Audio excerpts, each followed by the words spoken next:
हमारे खानदान को और अपने बच्चे को बचाने के लिए लड़ूंगी।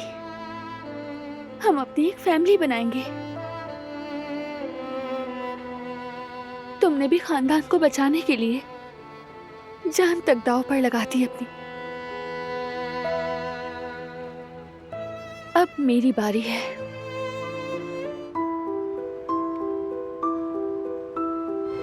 हरकत कर रहा है, खुश है, जिंदगी को थामे हुए है। महसूस करो बारान,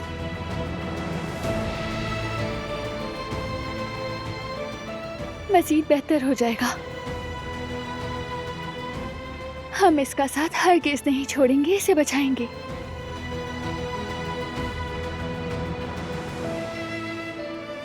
यकीन करो मुझ पर, मैं इसे कुछ नहीं होने दूंगी।